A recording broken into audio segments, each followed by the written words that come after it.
जयाच्या जनी जन्मनामार्थ झाला, जयाने सदा वास नामात केला. जयाच्या मुखी सर्वदा नाम कीर्ती, नमस्कार त्या ಬ್ರಹ್ಮಚೈತನ್ಯ ಮೂರ್ತಿ. ಶ್ರೀರಾಮ್ ಸಮರ್ಥ. ಎಲ್ಲ ಆತ್ಮಜ್ಯೋತಿಗಳಿಗೆ ಸಾಷ್ಟಾಂಗ ಪ್ರಣಾಮ ಮಾಡುತ್ತಾ, ನನ್ನ ಸದ್ಗುರುಗಳಾದ ಶ್ರೀ ಚಂದ್ರಕುಮಾರ್ ಅವರ ದಿವ್ಯ ಚರಣಾರವಿಂದಕ್ಕೆ ಸಾಷ್ಟಾಂಗ ಪ್ರಣಾಮಗಳನ್ನು ಸಲ್ಲಿಸುತ್ತಾ, ಇಂದಿನ 24 ಮಾರ್ಚ್ ಶ್ರೀ ಮಹಾರಾಜರವರ ಪ್ರವಚನ, ಪ್ರಪಂಚವನ್ನು ಪರಮಾರ್ಥಕ್ಕೆ ಸಾಧನವೆಂದು ಉಪಯೋಗಿಸಬೇಕು. ಪ್ರಪಂಚ ಏನು ಕೊಟ್ಟಿದ್ದಾನೋ, ಪರಮಾತ್ಮನೇ ಕೊಟ್ಟಿರೋದ ಪ್ರಪಂಚ, ಅದನ್ನು ಹೆಂಗೆ ಬಳಕೆ ಮಾಡಬೇಕು?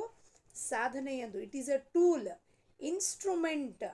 ನನ್ನ ಪರಮಾರ್ಥ ವಿಸ್ತಾರ ಆಗಬೇಕು, ನನಗೆ ಪರಮಾರ್ಥದಲ್ಲಿ ಉತ್ತರೋತ್ತರ ಅಭಿವೃದ್ಧಿ ಆಗಬೇಕು ಅಂದರೆ ಈ ಪ್ರಪಂಚನ ಟೂಲ್ ಅಂತ ಬಳಕೆ ಮಾಡಬೇಕು. ಮಹಾರಾಜರು, ಆಧೋದ ಸಂತರು, ಸತ್ಪುರುಷರು, ಸಿದ್ಧರು, ಸದ್ಗುರುಗಳು ಬಂದು ಏನು ಹೇಳಿದ್ರು? ಈ ಪ್ರಪಂಚದಲ್ಲಿ ಸುಖ ಇಲ್ಲ ಅಂದರೆ ಏನರ್ಥ? ಸುಖ ಇಲ್ಲ ಅಂದರೆ ಅರ್ಥ ಏನಾದರೂ ಆಪೋಸಿಟ್ ಏನಿದೆ? ದುಃಖ. ಈ ಪ್ರಪಂಚದಲ್ಲಿ ಕೇವಲ ದುಃಖ. ಯಾಕೆಂದರೆ ಬೆಳಗ್ಗೆ ಎದ್ದು ಕೂಡಲೇ ಯಾರಾದರೂ ನಗನಗ್ತಾ ಹೇಳ್ತಾರಾ? ಇಲ್ಲ. ಎಲ್ಲ ದುಃಖಿಯಾಗಿ ಏನೋ ಗೋಳಾಟ ಹಿಡ್ಕೊಂಡೇ ಹೇಳೋದಂದರೆ ನಾವು ದುಃಖಿ ಇದ್ದೀವಿ, ಅದು ಶತಸಿದ್ಧ. ಹಾಗಾದರೆ ಈ ದುಃಖದ ಆಪೋಸಿಟ್ ಏನಿದೆ? ಸುಖ. ಪ್ರಪಂಚದಲ್ಲಿ ಇಲ್ಲ ಅಂದರೆ ಎಲ್ಲಿದೆಯಪ್ಪ ಅನ್ನೋದು ವಿಚಾರ ಮಾಡಬೇಕು. ಇದು ಗುರುನಾಥ ಎಷ್ಟು ಚೆಂದಾಗಿ ತಿಳಿಸ್ಕೊಡ್ತಾನೆ ನಮಗೆ. ನೋಡಿ, ಪ್ರಪಂಚದಲ್ಲಿ ದುಃಖ ಉಂಟು, ಹಾಗಂದರೆ ಸುಖ ಅಂತೂ, ದುಃಖದ ಆಪೋಸಿಟ್ ಸುಖ ಎಲ್ಲೋ ಇರಬೇಕಲ್ವ? ಅದು ಎಲ್ಲಿದೆಯಪ್ಪ? ಅದು ಎಲ್ಲಿದೆ ಅಂದರೆ ಅದು ಕೇವಲ ಭಗವಂತನ ಹತ್ರ ಇದೆ. ಅವನ ಸದ್ವಿಚಾರಗಳಲ್ಲಿ, ಗ್ರಂಥವಾಚನೆಯಲ್ಲಿ, ಅವನ ಸ್ತುತಿ ಮಾಡೋದ್ರಲ್ಲಿ, ಅವನನ್ನು ಕೊಂಡಾಡೋದ್ರಲ್ಲಿ, ಅವನು ಲೀಲಾಶ್ರವಣ ಮಾಡೋದ್ರಲ್ಲಿ, ಜಪತಪ ಧ್ಯಾನ ಮಾಡೋದ್ರಲ್ಲಿ ಆ ಸುಖ ಪರ್ಮನೆಂಟ್ ಉಂಟು ಅನ್ನೋದನ್ನು ಎಲ್ಲ ಸಂತರು ನಮಗೆ ತಿಳಿಸ್ಕೊಡ್ತಾರೆ. ಮಹಾರಾಜರು ಏನು ಹೇಳ್ತಾರೆ ಎಲ್ಲರೂ ಸೇರಿ ನೋಡೋಣ. ಏನು ಹೇಳ್ತಾರೆ ಶ್ರೀ ಮಹಾರಾಜರು? ನಮ್ಮ ನಿಜವಾದ ಸಮಾಧಾನವು ಭಗವಂತನ ಹತ್ತಿರವೇ ಇರುತ್ತದೆ, ಹಾಗೂ ಅದನ್ನು ಪಡೆಯಲು ನಮಗೆ ಭಗವಂತನ ಪ್ರೇಮದ ಅತ್ಯಂತ ಅವಶ್ಯಕತೆ ಇರುತ್ತದೆ. ಆ ಸಮಾಧಾನ means that stillness, what we call in English. ಆ ಸ್ಟಿಲ್ನೆಸ್ ಬರಬೇಕು ಅಂದರೆ ಯಾವ ಥರವಾದ ಒಂದು ಹೊರಗಡೆ ಒಂದು ಕಲ್ಲು ನೀರಿನಲ್ಲಿ ಹಾಕಿದ್ರೆ ಹೇಗೆ ಬುಳ್ಬುಳ್ ರಿಪಲ್ಸ್ ಬರ್ತವೆ, ಆ ಥರ ಮನಸ್ಸಿನಲ್ಲಿ ಒಂದು ಕಲ್ಲು ಯಾರಾದರೂ ಒಗೆದ್ರೆ ಬೆಳಗ್ಗಿಂದ ಸಂಜೆ ತನಕ ನಮ್ಮ ಮನಸ್ಸಲ್ಲೆಲ್ಲ ಬುಳ್ಬುಳ್ ವೇವ್ಸ್, ಅಲೆಗಳು ಏಳಕ್ಕೆ ಶುರುವಾಗುತ್ತೆ. ಅದು ಏಳಬಾರದು, ಅದು ಸ್ಥಿರವಾಗಿ ಇರಬೇಕು. ಅದಕ್ಕೆ ಏನು ಮಾಡಬೇಕು? ಭಗವಂತನ ಪ್ರೇಮವೇ ನಮಗೆ ಅತ್ಯಂತ ಅವಶ್ಯಕತೆ ಇರೋದು. ಆ ಪ್ರೇಮ ಯಾರು ಕೊಡ್ತಾರೋ ಅಲ್ಲಿ ಹೋದಾಗ ನಮಗೆ ನಿಜವಾದ ಶಾಶ್ವತವಾದ ಸಮಾಧಾನ. ಆ ಗುರು ಬಿಟ್ಟಿನ್ಯಾರು ಕೊಡಲಿಕ್ಕೆ ಸಾಧ್ಯತೆಯೇ ಇಲ್ಲ. ಈ ಪ್ರೇಮವು ನಮಗೆ ಹೇಗೆ ಪ್ರಾಪ್ತವಾಗುತ್ತಿದೆ ಎಂಬುದನ್ನು ನಾವು ವಿಚಾರ ಮಾಡೋಣ. ಮಹಾರಾಜರಂತಾರೆ, ಚಲೋ ಹಮ್ ಸಬ್ ವಿಚಾರ ಕರೆಂಗೆ, ಈ ಪ್ರೇಮ ಹಮ್ಕೋ ಕೈಸೆ ಮಿಲೇಗಾ ಭಗವಾನ್ ಕಾ. ವಾಸ್ತವಿಕವಾಗಿ ತಾಯಿಗೆ ತನ್ನ ಮಗುವಿನ ಮೇಲೆ ಸ್ವಾಭಾವಿಕ ಪ್ರೇಮವಿರುತ್ತದೆ. ಅವಳಿಗೆ ಮಗುವಿನ ಮೇಲೆ ಪ್ರೇಮ ಮಾಡು ಎಂದು ಹೇಳಬೇಕಾದ ಅವಶ್ಯಕತೆ ಇಲ್ಲ. ಮಗು ಹತ್ತಿರ ಹೋಗಿ ಅದನ್ನು ಉಚ್ಕೊಂಡು ಕರ್ಕೋತಾಳೆ, ಅದಕ್ಕೊಂದು ಚೂರು ತಾಪತ್ರೆ ಆದರೆ ತಾನು ಉಚ್ಕೋತಾಳೆ, ತಾನು ಕಷ್ಟ ಅನುಭವಿಸ್ತಾಳೆ. ಆದರೆ ಮಗುಗೇನೋ ಒಂದು ಚೂರು ಎತ್ಕಿಂಚಿ ಒತ್ತಿ ಹೋಗಿ ಅದಕ್ಕೆ ತೊಂದರೆ ಆಗಬಾರ್ದು ಅಂತ ನೋಡ್ಕೋತಾಳೆ. ಸೊ ಎಲ್ಲ ತಾಯಿಗೆ ಯಾರಾದರೂ ಹೇಳ್ಕೊಡ್ತಾಳೆ. ಒಂದು ಹೆಣ್ಣು ಹುಡುಗಿ ಗರ್ಭಿಣಿ ಆಗ್ತಾಳೆ, ಮದುವೆ ಆಗುತ್ತೆ, ಗರ್ಭಿಣಿ ಆಗ್ತಾಳೆ, ಅವಳಿಗೆ ತಾಯಿತನ automatically time to time it starts unfolding from inside. ಯಾರೂ ಹೇಳ್ಕೊಡೋದಿಲ್ಲ ಅವಳಿಗೆ. ಜ್ಞಾನ ಅಂತ ಬಡ್ಕೊಂಡು ಸಾಯ್ತಿರ್ತಾರೆ ಜನ. ಜ್ಞಾನ ಅಂದರೆ ಏನಪ್ಪ? ಇದು ಯಾರು ಅವಳಿಗೆ ಹೇಳ್ಕೊಟ್ರು?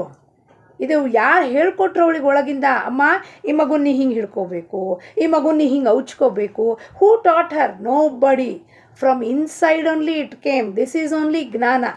ಟೈಮಿಗೂ ಭಗವಂತ ಆ ಒಳಗಿರೋ ಜ್ಞಾನವನ್ನು ನಮ್ಮ ಈ ದೇಹದ ಸ್ಥೂಲ ದೇಹದ ಮುಖೇನ ಪ್ರಕಟ ಮಾಡಿ ನಮಗೆ ಅದನ್ನು ಕೊಡ್ತಾ ಇರ್ತಾನೆ ಅವನು. ನನ್ನ ಮಗುಗೆ ತೊಂದರೆ ಆಯಿತು ಅಂದರೆ ಅದು ನನಗೆ ಗೊತ್ತಾಗತ್ತೆ ಒಳಗಿಂದ. ಅದು ಹೆಂಗೆ ಗೊತ್ತಾಯಿತು ಒಳಗಿಂದ?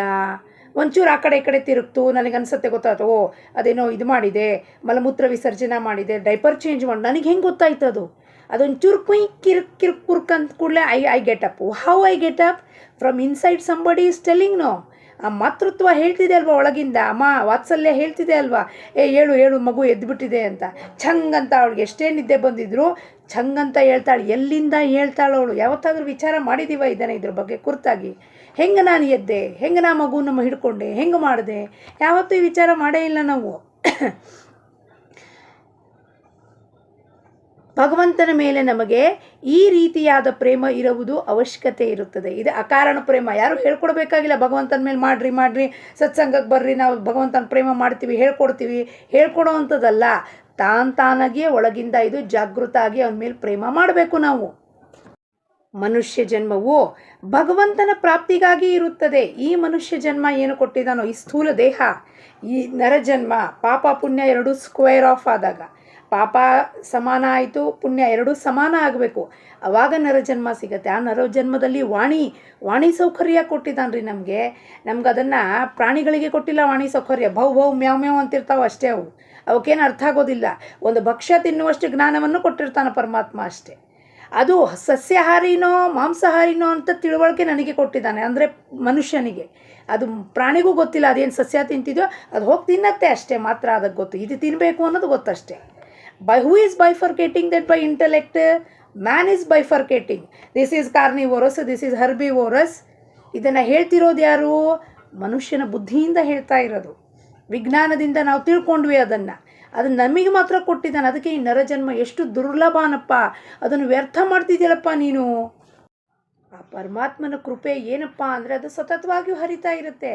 ಪ್ರಗಲ್ಭವಾದ ಬುದ್ಧಿ ಕೊಟ್ಟಿದ್ದಾನೆ. ಇದನ್ನೇನು, ಇದರಿಂದ ನೀನು ಭಗವಂತ ಯಾರೋ, ಅವನು ಹೆಂಗಿದ್ದಾನೆ, ಅವನ ಸ್ವರೂಪ ನಿರ್ಗುಣ ನಿರಾಕಾರ ಅನ್ನುತ್ತೀವಿ, ಅವನು ಸಗುಣದಲ್ಲಿ ಹೆಂಗೆ ಬಂದ, ಇದನ್ನೆಲ್ಲ ತಿಳ್ಕೊಳ್ಳೋ ಬುದ್ಧಿ ನಮಗೆ ಪರಮಾತ್ಮವನ್ನು ಕೊಟ್ಟಿದ್ದಾನೆ. ಅದಕ್ಕೋಸ್ಕರ ಈ ನರಜನ್ಮ ಕೊಟ್ಟಿರೋದು. खाया पिया और पिज़्ज़ा बर्गर खाया, लेट गए इधर गए उधर गए, मूवी देखा, इसके लिए नहीं दिया है. ಇದು part and parcel of life. ಹಂಗಂದ್ರೆ ನೋಡಬಾರ್ದೇನ್ರಿ? ನೋಡಬೇಕು. That is a part and parcel of life. It is not ultimate goal of life. ಮಾಲಿಗೆ ಹೋಗೋದು, ಪಿಜ್ಜಾ ತೊಗೊಳ್ಳೋದು, ಬಂಗಾರ ತೊಗೊಳ್ಳೋದು ಅಲ್ಟಿಮೇಟ್ ಗೋಲ್ ಆಫ್ ಲೈಫ್ ಅಲ್ಲ. ಅದು part and parcel. It's only a part. ಒಂದು ಬಕ್ರೀದಲ್ಲಿ ಒಂದು ಪಾರ್ಟ್ ಅದಷ್ಟೇ. ಇನ್ನು 3/4 ಪಾರ್ಟ್ ಏನಿದೆಯೋ ಅದನ್ನು ನೀನು ಫಸ್ಟ್ ಭಗವಂತನ ಕಡೆ ಹಚ್ಚು. ಇದೆಲ್ಲ ಬರ್ತಿರತ್ತೆ ಹೋಗ್ತಿರತ್ತದು. ಭಗವಂತನು ಇಷ್ಟೊಂದು ಸೃಷ್ಟಿಯನ್ನು ನಿರ್ಮಾಣ ಮಾಡಿರುತ್ತಾನೆ. ಆದರೆ ಮನುಷ್ಯ ದೇಹವನ್ನು ನಿರ್ಮಾಣ ಮಾಡಿದ ಮೇಲೆ ಅವನಿಗೆ ಅತ್ಯಂತ ಸಮಾಧಾನವಾಯಿತು. ಯಾಕೆ ಅತ್ಯಂತ ಸಮಾಧಾನ ಆಯಿತು ಅವನಿಗೆ? ದೇವಿ ದೇವತೆಗಳು ಪಾರದರ್ಶಿಗಳು, ಗುಡ್ಡ ಬೆಟ್ಟ ಮರ ಎಲ್ಲ ನಿರ್ಜೀವ ವಸ್ತು ಥರ ಸ್ಟಿಲ್, ಅವಕ್ಕೇನೋ ಎಕ್ಸ್ಪ್ರೆಷನ್ ಇಲ್ಲ, ಏನೂ ಮಾತಾಡೋದಿಲ್ಲ ಅವು. ಸೊ ಭಗವಂತ ಅಂದ ಏನು ಮಾಡಲಪ್ಪ, ಮನುಷ್ಯನಿಗೆ ಮಾಡಿದಾಗ ಆ ವಾಣಿಯಿಂದ ಯಾವಾಗ ಅವ್ನು ಮಾತಾಡೋಕ್ಕೆ ಶುರು ಮಾಡೋದು, ಪರಮಾತ್ಮನಿಗೆ ಅತ್ಯಂತ ಸಮಾಧಾನ. ಅಂದರೆ ನನ್ನನ್ನು ಕೊಂಡಾಡುವವರು ಯಾರು ಬಂದ್ರಲ್ಲಪ್ಪ, ಭಗವಂತ ಹೊಗಳಬಟ್ಟ. ಅವನಿಗೆ ಯಾರು ಬೇಕು, ಅವನನ್ನು ಯಾವಾಗಲೂ ಸ್ತುತಿ ಮಾಡ್ತಿರ್ಬೇಕು, ಅವನನ್ನು ಕೊಂಡಾಡ್ತಿರ್ಬೇಕು. ಈ ಮನುಷ್ಯನ ಮಾಡಿದ್ಮೇಲೆ ಇದು ನನ್ನನ್ನು ಕೊಂಡಾಡುತ್ತಲ್ಲಪ್ಪ ಅಂತ ಆನಂದ ಮತ್ತು ಸಮಾಧಾನ ಆಯಿತು. ಏಕೆಂದರೆ ನಿಜವಾಗಿಯೂ ಈ ಮನುಷ್ಯ ಶರೀರದಿಂದಲೇ ಭಗವತ್ ಪ್ರೇಮವನ್ನು ಸಂಪಾದಿಸಲು ಬರುತ್ತದೆ, ಹಾಗೂ ಭಗವಂತನನ್ನು ತಿಳಿದುಕೊಳ್ಳಲು ಬರುತ್ತದೆ. ತಿಳಿಯುವಂಥ ವಸ್ತು ಅದು, ತೋರಿಸುವಂಥ ನೋಡುವಂಥದ್ದಲ್ಲ ಅದು ವಸ್ತು. ತಿಳ್ಕೊಳ್ಳೋದು, ಅರಿವು, ಅಂಡರ್ಸ್ಟ್ಯಾಂಡಿಂಗ್. ಆ ಅಂಡರ್ಸ್ಟ್ಯಾಂಡಿಂಗ್ ಬಂದಾಗ ಭಗವಂತ ಹೆಂಗಿದ್ದಾನೆ, ಎಲ್ಲಿದ್ದಾನೆ, ನನ್ನ ಒಳಗೆ ಇದ್ದಾನೆ, ಹೊರಗಡೆ ಎಲ್ಲೂ ಇಲ್ಲ, ಹೊರಗಡೆ ಸೃಷ್ಟಿ ಮಾಡಿರೋದು ಅವನೇ ಮಾಡಿರೋದು ಅನ್ನೋದು ನಮ್ಮ ತಿಳುವಳಿಕೆಗೆ ಬಂದುಬಿಡುತ್ತದೆ. ಈ ಆತ್ಮಜ್ಞಾನವನ್ನು ತಿಳಿಸ್ಕೊಡ್ಲಿಕ್ಕೆ ಏನು ಮಾಡ್ತಾನೆ ಪರಮಾತ್ಮ? ಒಬ್ಬ ತಾನೇ ತನ್ನನ್ನು ತಾನು ಮತ್ತೆ ವ್ಯಾಪಿಸಿ ಅಲ್ಲಿ ಸದ್ಗುರು ರೂಪದಲ್ಲಿ ನಮ್ಮ ಕಣ್ಮುಂದಂತೆ ನಿಲ್ಲಿಸ್ತಾನೆ. ಅವನು ಇವೆಲ್ಲ ತಿಳುವಳಿಕೆನ ನಮಗೆ ಕೊಡ್ತಾನೆ. ಅಲ್ಲಿವರೆಗೂ ನಮಗೇನೂ ಗೊತ್ತಿರಲಿಲ್ಲ. ಇದೇನಿರುತ್ತೆ, ಏನು ಬಿಡುತ್ತೆ, ಏನಿಲ್ಲಿದೆ, ನಿರ್ಗುಣ ನಿರಾಕಾರ ಅಂದರೆ ಏನು, ಪ್ರಪಂಚದಲ್ಲಿ ಪಿಜ್ಜಾ ಮಾಡಿಕೊಂಡು, ಪುಲಾವ್ ಮಾಡಿಕೊಂಡು, ಆಲೂ ಪರಾಠ ಮಾಡ್ಕೊಂಡಿದ್ದೆ ನಾನು. ಇದನ್ನು ಅವನು ಬಂದು ತಿಳಿಸಿದ್ದೆಲ್ಲ ಮಾತುಗಳನ್ನು. ಅಂದಮೇಲೆ ಮನುಷ್ಯನಿಗೆ ಭಗವತ್ ಪ್ರೇಮವು ಸ್ವಾಭಾವಿಕವಾಗಿ ಏಕೆ ಬರಬಾರ್ದು? Y doesn't it come naturally ಅಂತ ಕ್ವೆಶ್ಚನ್ ಮಾಡ್ತಾರೆ ಮಹಾರಾಜರು. ಮನುಷ್ಯನು ಯಾವಾಗಲೂ ಆನಂದಕ್ಕಾಗಿಯೇ ಪ್ರಯತ್ನಶೀಲನಾಗಿರುತ್ತಾನೆ. ಹಾಗಾದರೆ ಈ ಪ್ರಯತ್ನದಿಂದ ಅವನಿಗೆ ಭಗವಂತನ ಪ್ರೇಮವು ಏಕೆ ತಾನೇ ಬರಬಾರದು? ಪ್ರಯತ್ನಶೀಲ, he is always in the mode of doing ಪ್ರಯತ್ನ.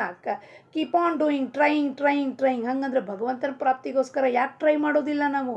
ಅಲ್ಲಿ ಯಾಕೆ ಮನಸ್ಸನ್ನು ಅಡ್ಡಿ ತಂದು ಸಬೂಬುಗಳನ್ನು ಹೇಳ್ತೀವಿ ಜನಕ್ಕೆ? ಸತ್ಸಂಗಕ್ಕೆ ಹೋಗೋದಿಲ್ಲ ರೀ, ಟೈಮ್ ಇರೋದಿಲ್ಲ ರೀ, ಕೆಲಸ ಮಾಡ್ಬೇಕ್ರಿ, ವೈ ಎಕ್ಸ್ಕ್ಯೂಸಸ್?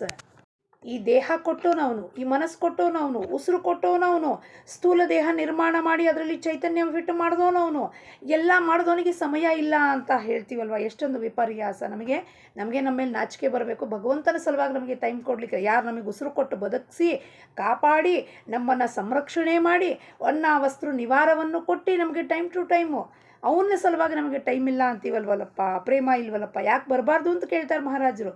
ನನಗೆ ಅನಿಸುವುದು ಏನೆಂದರೆ, ಯಾವ ಧ್ಯೇಯಕ್ಕಾಗಿ ನಾವು ದೃಢಪಡಿಸುತ್ತಾ ಇರುತ್ತೇವೆಯೋ ಆ ಧ್ಯೇಯವನ್ನು ನಿಶ್ಚಿತಪಡಿಸುವಾಗ ನಾವು ತಪ್ಪುತ್ತಾ ಇರುತ್ತೇವೆ. ಧ್ಯೇಯನೇ ಇಲ್ಲ ನಮಗೆ. ಅಲ್ಟಿಮೇಟ್ ಗೋಲ್ ಆಫ್ ಲೈಫ್ ಪತಾ ಹೀ नहीं. What is the purpose of life?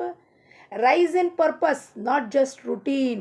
सवेरे उठे, चाय बनाया, नाश्ता बनाया, ढोकला बनाया, फाफड़ा बनाया, सैंडविच बनाया, पुलाव बनाया, रोटी बनाया, भाकरी बनाया, डब्बा बनाया, बच्चों को भेजा स्कूल, तो सब दोपहर को खाना खाया, सो गए, उठ गए, होड़गे बनाया, इसी में लाइफ निकल जाएगा। ಪರ್ಪಸ್ ಆಫ್ ಲೈಫ್ ಕ್ಯಾ ಹೇ? ಏನಿದೆ ಪರ್ಪಸ್ಸು? ಉದ್ದೇಶ ಏನಿದೆ ಜೀವನದ್ದು? ಇಷ್ಟೇನ ನಮ್ಮ ಜೀವನ?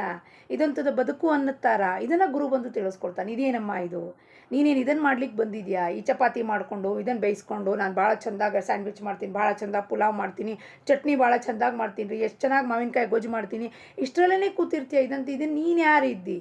ನೀನು ಎಲ್ಲಿಂದ ಬಂದಿದ್ದಿ? ನಿನ್ನ ಅಸ್ತಿತ್ವ ಏನು? ಯಾರಿಂದ ಬಂದಿದ್ದಿ? ಮೂಲ ಏನು? ಯಾವತ್ತು ತಿಳ್ಕೊತಿ? ಭಗವಂತನ ಪೂಜೆ ಮಾಡ್ತಿದ್ದಿ, ಏತಕ್ಕಾಗಿ ಪೂಜೆ ಮಾಡ್ತಿದ್ದಿ? ಇದನ್ನು ಯಾವತ್ತು ತಿಳ್ಕೊತಿಯಮ್ಮ ಅಂತ ಗುರುನಾಥ ಹಿಂದೆ ಬಿದ್ದು ಈ ಪಾಠವನ್ನು ಹೇಳ್ಕೊಟ್ಟಾಗ ಅರ್ಥ ಆಗತ್ತಕ್ಕೆ ನಾವು ಏತಕ್ಕಾಗಿ ಬಂದಿದ್ದೀವಪ್ಪ ನರಜನ್ಮ ಪ್ರಾಪ್ತಿ ಮಾಡಿಕೊಂಡು. ಅದಕ್ಕೆ ಗುರುನಾಥ ಸದ್ಗುರುನಾಥ ಬೇಕೇ ಬೇಕು ಜೀವನದಲ್ಲಿ. ನಾವು ಎಲ್ಲಿ ದಾರಿ ತಪ್ತಾ ಇದ್ದೀವಿ ಅನ್ನೋದನ್ನು ತೋರಿಸ್ತಾನೆ. ಈ ಪ್ರಪಂಚದಲ್ಲಿ ಹೊಕ್ಕಾಟ ಮಾಡಿ ನಾವು ಅಂದ್ಕೊಡ್ತೀವಿ ದಿಸ್ इज पूरा पर्पस लाइफ का यही है। 2 घर बना लिया, एक गाड़ी ले लिया, 2 टू व्हीलर रख लिया घर के बाहर, और बेटा फॉरेन में जाता है, यही सब कुछ है, ऐसा सोच लिया है। ಹಳ್ಳಿನಲ್ಲಿ ನಮ್ಮದಷ್ಟು ಅಡಿಕೆ ತೋಟ ಇದೆ ರೀ, ಆಸ್ತಿ ಇದೆ ರೀ, ಜೋಳ ಗೋಧಿ ಬೆಳೆಸ್ತೀವಿ ರೀ, ಇದೇ ನಮ್ಮ ಜೀವನದ ಉದ್ದೇಶ ಅಂದ್ಕೊಂಡ್ಬಿಟ್ಟಿದ್ವಿ. ಇದು ಅಲ್ಲ. ನರಜನ್ಮ ಬಂದಿರೋದು, ನರಜನ್ಮ ಬಲು ದುರ್ಲಭ, ಅದನ್ನು ಹಾಳು ಮಾಡ್ಕೋಬೇಡಿ, ಹುಚ್ಚಪ್ಪಗಳಿರ ಅಂತ ಪುರಂದರದಾಸರು ಹೇಳ್ತಾರೆ. ಯಾಕೆ ಹೇಳಿದ್ರು? ಅವ್ರು ಶ್ರೀನಿವಾಸ ನಾಯಕ ಶೆಟ್ಟಿಯಿಂದ ಪುರಂದರದಾಸರ ಟ್ರಾನ್ಸ್ಫಾರ್ಮೇಷನ್ ಆದಾಗ ಅರ್ಥ ಆಯಿತು ಇದೇನು ಸತ್ಯ ಅಲ್ಲ. ಸಾಕ್ಷಾತ್ ಭಗವಂತ ಬಂದಿದ್ದಾನೆ, ಮನೆ ಮುಂದೆ ಅವನಿಗೊಂದು ಲೋಟ ನೀರು ಕೂಡ ಕೊಡಲಿಲ್ಲ. ಅದಕ್ಕೆ ಅವ್ರು ಹೇಳಿದ್ರು, ಭಿನ್ನಹಕ್ಕೆ ಬಾಯಿಲ್ಲವಯ್ಯ, ಅನಂತ ಅಪರಾಧವು ಎನ್ನಲ್ಲಿರಲಾಗಿ, ಭಿನ್ನಹಕ್ಕೆ. ಯಾವ ಬಾಯಿಂದ ನಿನ್ನನ್ನು ಕ್ಷಮಾಪಣೆ ಕೇಳಲಪ್ಪ ಶ್ರೀನಿವಾಸ? ಅಪ್ಪ ನಿನ್ನ ಬಾಗಿಲು ಬಂದ ನಿನಗೊಂದು ಲೋಟ ನೀರು ಕೂಡ ಕೊಡಲಿಲ್ವಲ್ಲ, ಎಷ್ಟು ನಾನು ಇದ್ದೀನಿ ಅಭಿಮಾನಿ, ದೇಹಾಭಿಮಾನ, ಅಹಂಕಾರ, ಪರಮಾತ್ಮನಿಗೆ ನೀರು ಕೊಡಲಿಲ್ಲ. ಪಶ್ಚಾತ್ತಾಪ ಭಾವನೆಯಿಂದ ಈ ಕೃತಿಯನ್ನು ರಚನೆ ಮಾಡಿದ್ರು. ಮತ್ತೆ ಅವರು ನಮ್ಮ ಧ್ಯೇಯವು ಹೇಗೆ ಇರಬೇಕೆಂದರೆ ಅದರಿಂದ ನಮಗೆ ಶಾಶ್ವತ ಆನಂದವು ಪಡೆದುಕೊಳ್ಳಲು ಬರಬೇಕು. ಎಂಥ ಧ್ಯೇಯ ನಿರ್ಧಾರ ಮಾಡಬೇಕು, ನಿಶ್ಚಿತ ಮಾಡಬೇಕು. ಇಲ್ಲಿ ಅಪ್ಪ ನೀನು ನನಗೆ ತಿಳಿಸ್ಕೊಟ್ಟೆ ಗುರುನಾಥ, ಇನ್ನನ್ನೇನು ಧ್ಯೇಯ? ನನ್ನ ಬದುಕು ಉಸಿರು ಕೇವಲ ಈ ನಿನ್ನ ಸೇವೆಗೆ ಮುಡುಪಾಗಿಡಬೇಕು ಅನ್ನೋ ಧ್ಯೇಯ ನಿಶ್ಚಿತ ಮಾಡ್ಕೋಬೇಕು. ಅಂಥ ಶಾಶ್ವತ ಆನಂದ ಪಡ್ಕೋಬೇಕು. ಬಂದು ಧ್ರುವ ಪಡ್ಕೊಂಡ, ಪ್ರಹ್ಲಾದ ಪಡ್ಕೊಂಡ, ಬಾಯಲ್ಲಿ ಹೇಳೋದಲ್ಲ, ಆ ಆನಂದವನ್ನು ನಾನು ಪಡ್ಕೊಳ್ಳೋ ಸಂಪೂರ್ಣ ಪ್ರಯತ್ನವನ್ನು ನಾನು ಈ ಜೀವನದಲ್ಲಿ ಮಾಡಬೇಕು. ಯಾಕೆ ಸಿಗೋದಿಲ್ಲ? ಖಂಡಿತವಾಗ್ಲೂ ಸಿಗತ್ತೆ. ಆ ಆನಂದವು ನಾವು ಪಡುವ ಇಷ್ಟೊಂದು ಕಷ್ಟದಿಂದ, ಪರಿಶ್ರಮದಿಂದ ನಮಗೆ ಪ್ರಾಪ್ತವಾಗದಿದ್ದರೆ ನಾವು ನಮ್ಮ ಧ್ಯೇಯವನ್ನು ತಪ್ಪಿರುತ್ತೇವೆ ಎಂದು ಹೇಳಲು ಏನು ಅಭ್ಯಂತರವಿದೆಯೇ? ನಾವು ಹಾದಿ ತಪ್ತಾ ಇದ್ದೀವಿ, ನನಗೆ ಸಮಾಧಾನ ಆಗ್ತಿಲ್ಲ, so you are going a wrong track. ಸೋರ್ಸಿಗೆ ವಾಪಸ್ ಹೋಗ್ತಾ ಇಲ್ಲ. ಸತ್ಸಂಗಕ್ಕೆ ಬಂದು ಪರಮಾರ್ಥಕ್ಕೆ ಬಂದರೂ ನನ್ನ ಗೋಳಾಟ ಮುಗಿದಿಲ್ಲ, ನನಗೆ ಸಮಾಧಾನ ಇಲ್ಲ, ಅಸೂಯತನೇ ಹೋಗಿಲ್ಲ ಅಂದರೆ you are going a wrong track. Wrong track ಅಂದ್ರೇನು? ಪರಮಾರ್ಥದಲ್ಲಿ ಬಂದರೂ ನಾನು ಅನ್ನೋ ವರ್ಚಸ್ವ ಬೆಳೆಸ್ಕೊಂಡು ಹೋಗ್ತಾ ಇದ್ದೀನಿ. ಮತ್ತು ದೇಹಾಭಿಮಾನ ಬಲಿಷ್ಠ ಆಗ್ತಿದೆ. ದೇಹಾಭಿಮಾನ ಹೋಗ್ಲಾಡ್ಸಕ್ಕೆ ನಾ ಬಂದಿರೋದು ಇಲ್ಲಿ ಪರಮಾರ್ಥಕ್ಕೆ, ಬೇರೆ ಯಾವ ಉದ್ದೇಶವೂ ಇಲ್ಲ. ಇಂದು ನಮಗೆ ಪ್ರಪಂಚವು ಬೇಕೆನಿಸುತ್ತದೆ. ಪ್ರಪಂಚದಲ್ಲಿಯ ಅನೇಕ ಪ್ರಕಾರದ ವಿಷಯಗಳು ನಮಗೆ ಸುಖ ಕೊಡುತ್ತದೆ ಎಂಬ ಅನಿಸುತ್ತದೆ ಕೋಟ್ ಆ್ಯಂಡ್ ಕೋಟ್ ಅನಿಸುತ್ತದೆ. ಅದು ಕೊಡ್ತಾ ಇಲ್ಲ, ಬಟ್ ಐ ಆಮ್ ಫೀಲಿಂಗ್ ಇದು ನನಗೆ ಸುಖ ಕೊಡುತ್ತೆ. ಹಾಗೂ ಅವುಗಳನ್ನು ಸಂಪಾದಿಸುವುದಕ್ಕಾಗಿ ನಾವು ಹಗಲು ಇರಳು ಬಡದಾಡುತ್ತಾ ಇರುತ್ತೇವೆ. ವಾಸ್ತವಿಕವಾಗಿ ನಡೆದ ಈ ನಮ್ಮ ಧಡಪಡವು ನಿಜವಾಗಿ ನೋಡಿದರೆ ಆ ವಸ್ತುವಿಗಾಗಿ ಇರದೆ ಆ ವಸ್ತುವಿನಿಂದ ನಮಗೆ ಆನಂದವೂ ಸಿಗುತ್ತದೆ ಎಂಬ ಕಲ್ಪನಾ ಇಲ್ಯೂಷನ್ ಆ ಆನಂದಕ್ಕಾಗಿ ಇರುತ್ತದೆ. ಆ ವಸ್ತು ಪಡ್ಕೊಂಡ್ರೆ ನನಗೆ ಆನಂದ ಸಿಗತ್ತೆ ಎಂಬುವ ಕಲ್ಪನೆ. ಆ ವಸ್ತು ಪಡ್ಕೊಂಡ್ರೆ 2 ದಿವಸ BMW ತೊಗೊಂಡೆ, ಹೋಗಿ ಬಂದೆ, ಮುಗೀತಾ, ಆನಂದ ಖತಮ್ ಹೋಗಯ್ಯ. ಫಿರ್ ನೆಕ್ಸ್ಟ್ ಕ್ಯಾ? ಬೆಂಗಳೂರಿನ ಟ್ರಾಫಿಕ್ಕು, ಗಾಡಿ ಪಾರ್ಕಿಂಗ್ಗೆ ಜಾಗ ಇಲ್ಲ, BMW ಮೇಲೆ ಚೆಂದಾಗಿ ಒಂದು ಕವರ್ ಹಾಕಿಬಿಟ್ಟು ಮತ್ತೆ ನಾನು ಓಲಾ ಊಬರ್ ಮಾಡಿಕೊಂಡೇ ಹೋಗ್ತಾ ಇದ್ದೀನಿ ಅಂದರೆ ಆನಂದ ಸಿಗ್ತಾ ಅದರಲ್ಲಿ? ಅಲ್ಲಿ ಟ್ರಾಫಿಕಲ್ಲಿ 1 ಗಂಟೆಗಳು ಬೇಕಾಗುತ್ತೆ, ಅಲ್ಲಿ ಮುಟ್ಲಿ ಒಂದು ಕಡೆಯಿಂದ ಒಂದು ಕಡೆಗೆ ಅಂದಮೇಲೆ ನನ್ನ ಗಾಡಿ ಆಯಿತು ಹೋಗ ಆಗಲಿಲ್ಲ. ಅದು ಸುಖ ಕೊಡುತ್ತೆ ಅಂದ್ಕೊಂಡೆ BMW. ಆದರೆ ಓಲಾ ಊಬರ್ನಲ್ಲೇ ಹೋಗಬೇಕಾದ್ರೆ ಅದ್ರಲ್ಲಿ ಮತ್ತೆ ಓಲಾ ಊಬರ್ನಲ್ಲೇ ಹೋಗಿದ್ದೆ ಚೆಂದ ಇತ್ತಲ್ವಾ? ಅದಕ್ಕೆ BMW ಯಾಕೆ ತೊಗೋಬೇಕಾಗಿತ್ತು? ಅದು EMI ಯಾಕೆ ಕಟ್ಟಬೇಕು? ತಲೆನೋವು ಯಾಕೆ ಮಾಡ್ಕೋಬೇಕು? ಈ ಕಾಲ್ಪನಿಕ ಆನಂದಕ್ಕಾಗಿಯೇ ನಮಗೆ ವಸ್ತುವು ಬೇಕೆನಿಸುತ್ತದೆ. ಈ ಕಾಲ್ಪನಿಕ ಆನಂದ BMW ಕೂತ್ಕೊಂಡ್ಬಿಟ್ರೆ ಬಹುತ್ ಆನಂದ ಆ ಜಾಯಗ, ಮಜಾ ಆ ಜಾಯಗ. लेकिन उसके अंदर बैठ के क्या ट्रैफिक है, आगे गाड़ी बढ़ता ही नहीं, उसको गाली गलोच कर रहे, किधर है आनंद तुम्हारा, गायब हो गया आनंद. ಆದರೆ ಆ ವಸ್ತುವಿನಲ್ಲಿ ನನಗೆ ಆನಂದ ಸಿಗುತ್ತದೆ ಎಂಬ ಕಲ್ಪನೆಯೂ ಇಲ್ಲದಂತಾಗಬೇಕು. ಇಂದು ಪ್ರಪಂಚದಲ್ಲಿ ನನಗೆ ಸಮಾಧಾನ ಸಿಗುತ್ತದೆ ಎಂಬ ನಮ್ಮ ಈ ಕಲ್ಪನೆಯೂ ಇಲ್ಲದಂತಾಗುವುದು ಅತ್ಯಂತ ಅವಶ್ಯವಾಗಿರುತ್ತದೆ. ಪ್ರಪಂಚದಲ್ಲಿ ನನಗೆ ಸಮಾಧಾನ ಸಿಗುತ್ತೆ, ಅಬ್ಸಲ್ಯೂಟ್ಲಿ ಫಾಲ್ಸ್, ಸುಳ್ಳು, ಮಿಥ್ಯಾ. ಪ್ರಪಂಚದಿಂದ ಯಾವ ಸಮಾಧಾನವೂ ಸಿಗೋದು. ಬೆಳಗ್ಗಿಂದ ಸಂಜೆ ತನಕ ನೋಡಾಯಿತು, ಯಾರಾದರೂ ಒಬ್ಬರು ರೆಡಿ ಇರ್ತಾರೆ ನಮ್ಮಲ್ಲಿ ಕಲ್ಲು ಹಾಕ್ಲಿಕ್ಕೆ, ಟಿಂಗ್ ಮನಸ್ಸಲ್ಲೆಲ್ಲ ಬುಳು ಎದ್ದು ಎಲ್ಲಿ ಇವ್ರಿಗೇನು ಕೊಟ್ಟು ಬಿಡಲಿ ಅನ್ನೋದು ಮನಸ್ಸು ವಿಚಾರ ಮಾಡ್ತಿರುತ್ತೆ. ಅಂದರೆ ಆಚೆ ಬಂದ ಕೂಡಲೇ ಹೋಯ್ತಲ್ಲ, ಅವನ ಜೊತೆಗೆ ಇದ್ದಿದ್ದು ಹೋಯ್ತು, ಎಲ್ಲ ಸಮಯ ವೇಸ್ಟ್ ಆಗೋಯ್ತು. What is the use of wasting your time and energy? ಈ ದೇಹ ಬಂದಿರೋದು ಕಾಲಖಂಡದಲ್ಲಿ, ಲಿಮಿಟೆಡ್ ಟೈಮಲ್ಲಿ, ಸ್ಪೇಸ್ ಆ್ಯಂಡ್ ಟೈಮಲ್ಲಿ, ಇಷ್ಟು ಜಾಗದಲ್ಲಿ ಸಣ್ಣದಾಗ ಅವನ ಚೈತನ್ಯ ಫಿಟ್ಟಿಂಗ್ ಮಾಡಿ ಕಳಿಸಿಯಾನೆ ಕೂತಿದ್ದಾನೆ. ಟೈಮ್ ಆಯಿತು ಮುಗೀತು ಅಂದರೆ ಕರ್ಕೊಂಡು ಹೋಗ್ತಿರ್ತಾನೆ. ವೇಸ್ಟ್ हो गया सारा टाइम और एनर्जी किसके ऊपर खर्च किया? प्रपंच के लोगों पर. उनसे कुछ मिलने वाला नहीं है मेरे को, काय को खर्च किया? फिर गुरु ने बोला why you wasted your time and energy. इतना टाइम उस पर डाला होता तो अब तक भगवान मिल जाता था हमको. ಎಲ್ಲಿಯವರೆಗೆ ನಮ್ಮಲ್ಲಿ ಪ್ರಪಂಚದ ಆಸೆಯು ಅಲ್ಲಿಯವರೆಗೆ ನಮಗೆ ಭಗವಂತನ ದಾಸರಾಗಲು ಬರುವುದಿಲ್ಲ, ಹಾಗೂ ನಮಗೆ ಶಾಶ್ವತ ಸಮಾಧಾನವೂ ಸಿಗುವುದಿಲ್ಲ. ನೀನು ಜಗತ್ತಿನ ಆಶೆಯನ್ನು ಬಿಟ್ಟು ಬಿಡು, ನಾನು ನಿನಗೆ ಶಾಶ್ವತ ಆನಂದವನ್ನು ಕೊಡುತ್ತೇನೆ ಎಂದು ಭಗವಂತನು ನಮಗೆ ಹೇಳಿರುತ್ತಾನೆ. ಈ ಜಗತ್ತಿನ ಆಸೆ, ಈ ಪ್ರಪಂಚದ ಪ್ರೇಮ ನಮ್ಮನ್ನು ಹೇಗೆ ಬಿಟ್ಟಿತು? ಪ್ರಪಂಚವನ್ನು ಬಿಡುವ ಹೊರತು ನಮಗೆ ಭಗವಂತನ ಪ್ರೇಮವು ಬರುವುದೇ ಇಲ್ಲವೇ? ಪ್ರಪಂಚವನ್ನು ಬಿಡ್ರಿ, ಎಲ್ಲಿಂದ? From here you have to drop from your mind, not outside. ಎಲ್ಲ ಬಿಟ್ಟು ಬಿಡ್ತೀನಿ ರೀ, ಕಾಡಿಗೆ ಹೋಗ್ಬಿಡ್ತೀನಿ ರೀ. ಕಾಡಿಗೆ ಹೋದರೆ ಮತ್ತಲ್ಲೊಂದು ಗುಡಿಸ್ಲು ಕಟ್ಕೋಬೇಕು, ಅಲ್ಲಿ ಊಟ ತಿಂಡಿ ಮಾಡಲಿಕ್ಕೆ ಏನಾದ್ರು ಹಣ್ಣು ಹಂಪಲು ತೊಗೊಂಬರ್ಬೇಕು, ಅದೊಂದು ಯೋಚನೆ ಶುರುವಾಗತ್ತೆ. ಅದಲ್ಲ, ನಮ್ಮ ಮನೆಯಲ್ಲೇ ಇದ್ದು ಮನಸ್ಸಿನಿಂದ ಎಲ್ಲರನ್ನೂ ಡಿಟ್ಯಾಚ್ ಮಾಡಿ ಕರ್ತವ್ಯ ಬುದ್ಧಿಯಿಂದ ಮಾಡಬೇಕು. ಆದರೆ ಯಾವಾಗಲೂ ಆ ಕರ್ತವ್ಯ ದಕ್ಷರಾಗಿ ಪರಮಾತ್ಮ ಕೊಟ್ಟಿರೋದು ಪ್ರಪಂಚ ಅಂತ ದಕ್ಷತೆಯಿಂದ ಮಾಡಬೇಕು. ಇಂದು ನಮಗೆ ಪ್ರಪಂಚವನ್ನು ಬಿಡುವ ಯೋಗ್ಯತೆ ಇಲ್ಲ. हम लोग को हम उसका लायक है ही नहीं कि हम ಪ್ರಪಂಚ छोड़ सकते हैं. ಆದರೆ ಅದನ್ನು ಬಿಡದೆ ನಾವು ಭಗವಂತನವರಾಗಲು ಹೇಗೆ ಬರುತ್ತದೆ ಎಂದುವುದಕ್ಕಾಗಿ ಸತ್ಪುರುಷರು ನಮಗೆ ಮಾರ್ಗ ಹೇಳಿರುತ್ತಾರೆ. ನಾವು ಈ ಮಾರ್ಗದಿಂದ ಹೋಗಬೇಕು. ನಾವು ಈ ಜೀವನದಲ್ಲಿಯೇ ನಾವು ಈ ಜೇಬಿನಲ್ಲಿಯ ದುಡ್ಡನ್ನು ಆ ಜೇಬಿನಲ್ಲಿ ಇಡುವಂತೆ ಪ್ರಪಂಚದಲ್ಲಿಯ ನಮ್ಮ ಮನಸ್ಸನ್ನು ತೆಗೆದು ಭಗವಂತನ ಕಡೆಗೆ ಇಡಬೇಕು. ಹೀಗೆ ಮಾಡುವುದರಲ್ಲಿಯೇ ಸಮಾಧಾನವಿರುತ್ತದೆ. ಹೇಗೆ ಒಂದೊಂದು ಸತಿ ನಾವು ಈ ಜೋಬಿಂದ ತೆಗೆದು ಗಂಡಸರು ಆ ಜೋಬಿಗೆ ಪಾಕೆಟಿಗೆ ಹಾಕ್ಕೋತಾರೆ, ಆ ರೀತಿಯಲ್ಲಿ ಮನಸ್ಸಿರೋದು ಒಂದೇ. ಒಂದು ಸಾವಿರಾರು ಮನಸ್ಸಿಲ್ಲ. ಪ್ರಪಂಚದ ಮನಸ್ಸು ಬೇರೆ ರೀ, ಪರಮಾರ್ಥದ ಮನಸ್ಸು ಬೇರೆ, ಹಂಗಿರೋದಿಲ್ಲ. ಮನಸ್ಸು ಒಂದೇ, ಪರಮಾತ್ಮ ಒಂದೇ, ಆತ್ಮನ ಒಂದೇ, ಜೀವಾತ್ಮ ಒಂದೇ. ಸೊ ಆ ಮನಸ್ಸನ್ನು ಏನು ಪ್ರಪಂಚದಲ್ಲಿ ಸಿಕ್ಕಾಕೊಂಡಿದೆಯೋ, ಒದ್ದಾಡ್ತಿದೆಯೋ, ಅದನ್ನು ತೆಗೆದುಬಿಟ್ಟು ಈ ಕಡೆ ಟ್ರಾನ್ಸ್ಫರ್ ಮಾಡೋದಷ್ಟೇ. ಹೆಂಗ್ರಿ ಟ್ರಾನ್ಸ್ಫರ್ ಮಾಡೋದು? ಅದಕ್ಕೆ ನಿನ್ನೆ ಉಪಾಯ ಕೊಟ್ಟಿದ್ದು 3 ಮಾರ್ಗ ಇದೆ. ಅಖಂಡ ನಾಮಸ್ಮರಣೆ, ಸದ್ಗ್ರಂಥ ವಾಚನ, ಸದ್ವಿಚಾರದ ಸಂವರ್ಧನೆ, ಸತ್ಸಂಗತಿ. 3 ಆಯಿತು ಅನುಕೂಲ.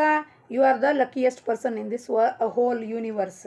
3 ಆಗಲಿಲ್ಲ, ಒಂದೇ ಅಖಂಡ ನಾಮಸ್ಮರಣೆ ಚೂಸ್ ಮಾಡ್ಕೊಳ್ಳಿ, ಸತ್ಸಂಗ ಚೂಸ್ ಮಾಡ್ಕೊಳ್ಳಿ, ಇಲ್ಲ ಸದ್ಗ್ರಂಥ ವಾಚನ, ಅದ್ರ ಸಂವರ್ಧನೆ, ಸದ್ವಿಚಾರಗಳ ಸಂವರ್ಧನೆ ಮಾಡ್ಕೋತಾ ಹೋಗ್ರಿ. ಎಲ್ಲ ಆಖ್ಯಾನಗಳನ್ನು ಕೇಳ್ರಿ. ನಿಮ್ಮ ಮನೆಯಲ್ಲೇ ಕುತ್ಕೊಂಡು ಕೇಳ್ರಿ. ಸತ್ಸಂಗಕ್ಕೆ ಬರೋಕ್ಕಾಗಲಿಲ್ಲ ಅಂದರೆ, ನಾವು ಹೋಗೋದಿಲ್ಲ ರೀ ಸತ್ಸಂಗಕ್ಕೆ ಅಂದರೆ, ನಿಮ್ಮ ಮನೆಯಲ್ಲೇ ಕೇಳಿಸ್ಕೊಳ್ರಿ. ಸೊ ಎನಿ ಮಾರ್ಗ, whatever the path you choose, it will take you to that god's love or divinity or ಆತ್ಮ ಸಾಕ್ಷಾತ್ಕಾರ, ಮುಕ್ತಿ, ಮೋಕ್ಷ, ಭಕ್ತಿ, ಜ್ಞಾನ, ವೈರಾಗ್ಯ. ಏನಾರೇ ಶಬ್ದ ಹಚ್ಚಿರಿ, ಎಲ್ಲದ ಅರ್ಥವೂ ಒಂದೇ ಆಗಿರುತ್ತದೆ.